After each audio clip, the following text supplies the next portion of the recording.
there's always two things that we hear. We can't scale. That's the number one reason why we get hired, or why anybody hires an agency. We can't scale. Like that's it. What does most campaign types people use nowadays? Performance Max. Performance Max. So this is like the biggest question that everyone has is, I can't scale. I'm running this is Performance Max. It's like, aha. So what are you measuring? Everything. From where? Everywhere. From who? From everyone. From everyone. Ah, exactly. And regardless of who they are. Right. I do have another test that I am running that I will be able to kind of share next week. That's actually it's a cool test about content iteration. And that one, and I also want to go through my AppFlow funnel document. Actually, that'll be next week because it's going to take a long time. And technical difficulties aside, I don't know how much we'll probably have to dedicate an hour to it. But next week, what I want to do is go through this document here. Okay. This is a document that I believe everybody should follow. Everyone should create. I love this document. Exactly. Everybody needs a document like this. And this has replaced everything. This is the sole reporting, only one document, basically sole reporting of our company that we spend about $100K a week in ads on. And I'll give you a small little teaser for those at home. So this is what the document helps with in everybody's viewership. We took, let's see, this is 1, 2, 3, 4, 5, 6, 7 weeks ago, we were spending $37,000 a week. We scaled it up in a matter of 1, 2, 3, 4, 5 weeks later from 37 to 96. So we almost, we went between double and tripling the ad spend. My cost per acquisition in my platform went from 18 to up to 21, up to 30, up to 35, up to 36, up to 39. Oh my God. We went from $18 CPA to $39 CPA. It more than doubled in CPA.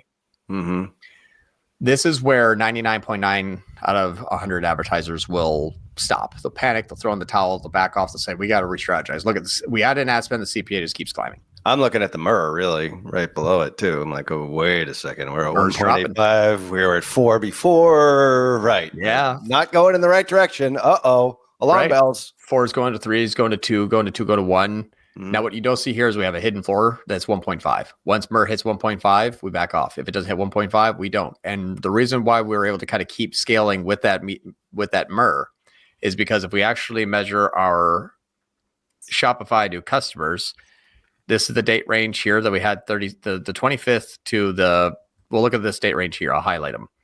Our cost of acquired first-time customer went from 250 down to 248, back up to 277, then down to 237, then down to 197, then 219. So we went from 250 down to 219. We saved $31 cost of acquired first-time customer and went from 37K to 100K in ad spend. So we tripled our ad spend and bought new customers for cheaper. But CPA said, what are you doing? So in this one document, I can confidently spend almost $500,000 a month and be completely fine. Like we can sleep at night very well from this. Third-party attribution, gone. Amazon, that's in here too. We have that. We can track that. That's something that we look at very, very frequently. I don't know. Is Amazon being tracked on MYRR? Yes. Okay, so that MYRR number is inclusive of Amazon, or there's a grand total at the bottom somewhere. It's inclusive. Yeah. Okay. All that MYRR. Yep. Because again, people are going to buy from whatever channel, and it also helps us to say, wait a minute, if we're scaling up, can't we just like cut our ad spend in half and get the same amount of money? Oh yeah, we did. Went from $1,600 to $800, and we still made $75,000. Cool. Still not doing anything. So that's what's nice is everything is we'll go through this and figure out exactly like how all of these things are pieced together and why we make the changes that we make and why we're 100% happy spending $250 to get a $60 sale and how we're scaling it. And so it's been actually really cool. It's been really fun. I'd love to do the math backwards on that as a show here. Let's do it. You know what I mean? Like we don't have time to do it today, obviously, with questions. But the point is like that's like those are MPIs. Those are metrics that matter in growth that scales, right? It's kind of our thing. Go to tier11.com. You see that. But the point is how do you get to those numbers? How do you know these numbers? Like we're assuming everyone who's watching these ad lab, I was going to say the ad lab here, in the performance kitchen understands how to measure all those. John, I'm on 10 calls a week with businesses that I would say maybe half know their numbers well enough.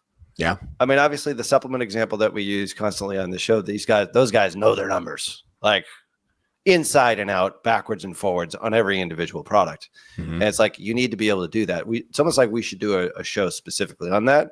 We've got tons of YouTube videos. If you go to the Tier 11 YouTube channel, we've got a ton of videos on this, but you've done a ton of videos on it, like what they all are, but how do you calculate it? That's the key. Yeah, that's what we're going to do next week is we're going to crack open what we call the AppFlow funnels. And we are going to go through kind of line by line, how and why we look at things. And it's so nice and refreshing because you don't have attribution models. You don't have, I mean, attribution is cool, but if you have first click happy import that has to go through only one channel and only attribute to the one area, that's used for identification of scaling.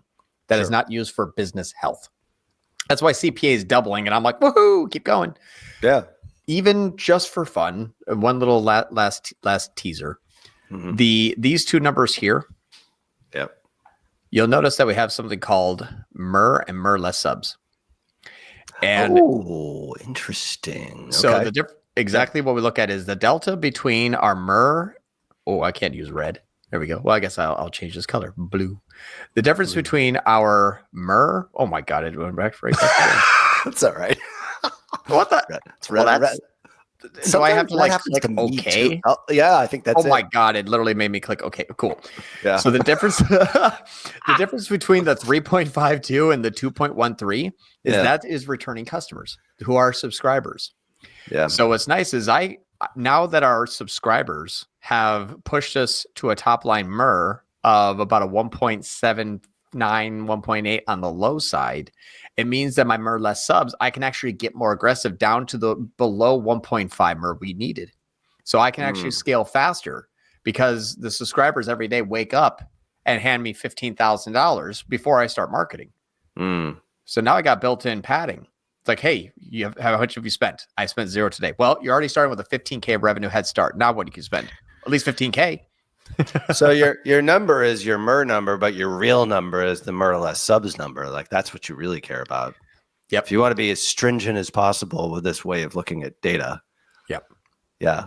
Which makes it like, I hope everybody understands that because, you know, agencies in general want to get credit for everything, but in actuality, if you got them a subscriber, great, but you shouldn't count it in your MYRR totals for what you did this past week.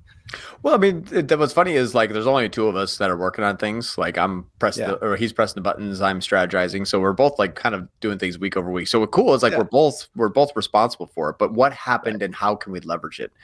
Is if we have more subscribers, two things that people maybe not have thought about when they are looking at stuff like this as an example. Then we'll get to questions. Do we have a good amount of questions? Some there. Mid. Yeah, we had a little bit of a late start today. But here, this is, and I'm just going to pause cameras. This thing is a beast. Let's see. Maybe I have to go out from the front yard and get better internet. Front porch. The front yard was way too hot. And I didn't have any shoes on. And there's a wasp nest out there. The guy just killed yesterday. So I was a little bit. Oh, man. The things that I do to make sure the show goes on. It's like, the show must go on. The show must go on. Yep. So what's interesting is this is like looking back, like this is July and then August. So this is that week of that scale. So the reason, remember when we were tracking it, we're like CPA is doubling. Oh no. But we're still counting the new customers. That is from this point here, from where we ramp down spend. Blue arrow, by the way. Yeah, no, right now it's on blue.